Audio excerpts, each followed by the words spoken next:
Hey there everyone, this is Jeremy, the Music Andy, and we're here to talk about Angel in Real Time from Gang of Youths. Forming in 2012, coming from Sydney, Australia. This is a four-piece indie rock, heartland rock, art rock outfit that is doing their third studio album. This is a band that I've never heard of before. I was incredibly surprised to see that they almost have 2 million monthly listeners on Spotify. I don't know if it's Australia's not promoting it out to the US or if there's just kind of a media difference there. It being an indie rock, which is a very deep genre with a lot of bands going on, but whatever the case is, I'm very excited to listen to this album. I see heartland rock in this, so I immediately think of Bruce Springsteen, so maybe I'll hear some vocals of Bruce Springsteen-esque in it, but with that being said, let's dive into this album that is 13 songs long and 67 minutes in length. You and Everything is the start of this album, and honestly, off the first listen that I did of this, it wasn't a track that really grabbed my attention.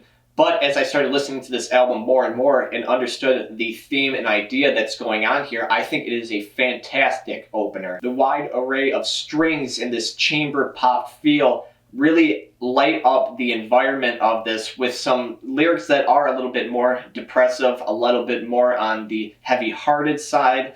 The nice little synth backbeat that's going on keeps a nice indie feel on this. And there it is, just as I thought it would be. The Bruce Springsteen voice is there, especially on the chorus of this song. And honestly, it is scattered throughout the album. You even get a little touch of The National in David's vocals. This is a song that's constantly shedding its skin. It's adding new sounds, new different directions.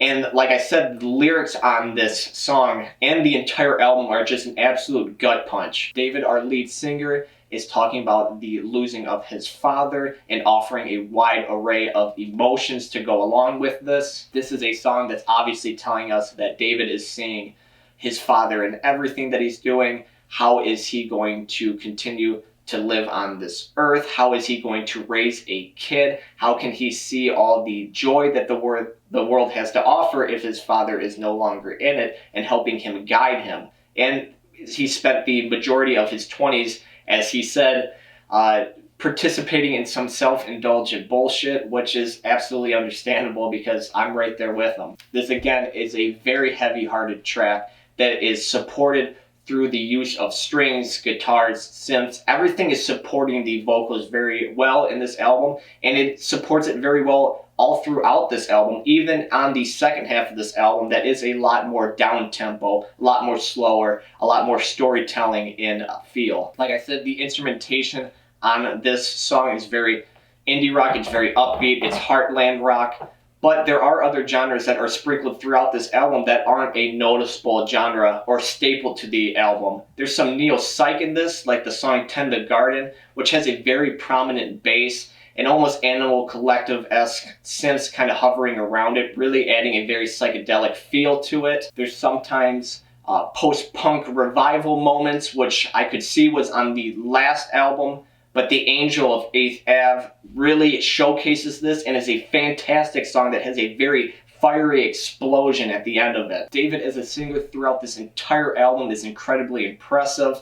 Not only the way that the words are delivered, but the emotions behind it, the lyricism, the writing, the storytelling is all done fantastic. And even if the lyrics were lacking, I could still hear the emotions and how much pain and sorrow is in David's voice delivering these. It's fantastic. As I said before, the chamber pot string section of this album is done magnificently. It is so supportive in guiding David's voice throughout this and adding very key, memorable moments of the album.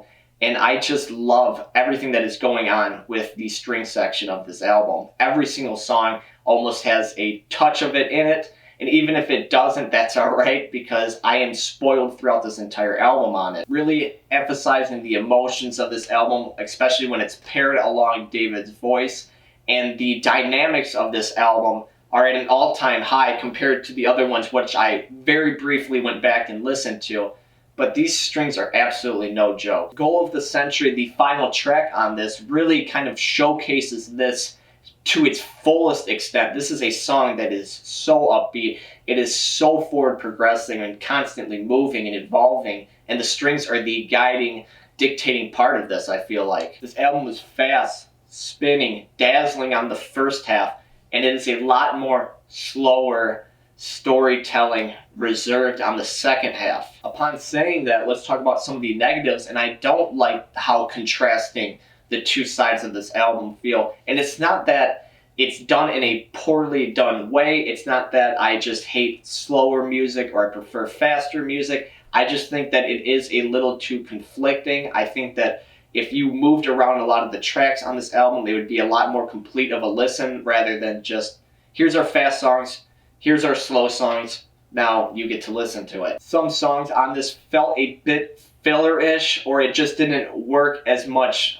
moved into a musical format. It may have had nice lyrics, but like Hand of God, Spirit Boy, these were two songs that really didn't grab my attention, and it's not something that I'm looking forward to listening on the album every time I go to listen to it. It being 67 minutes in length, you want it to be a very smooth listen throughout the album, and these two songs kind of add a little bit of a blockade or a speed bump in the album for me. Take the song Brothers, for example. It is a slower song, but the storytelling of it, the little secrets that the father kept even in his death, the little things that David got wrong that he thought were right, trying to forgive his father through all the things that his father has done, but still not being able to, even though that he feels like he should. And it's all done to this very simple piano rhythm that's going on, and it's just so well done. It's so moving. It's so heavy-hearted, and I love this track for it. But for the most part, I do think that this was a really well done album, and I think that it has some interesting moments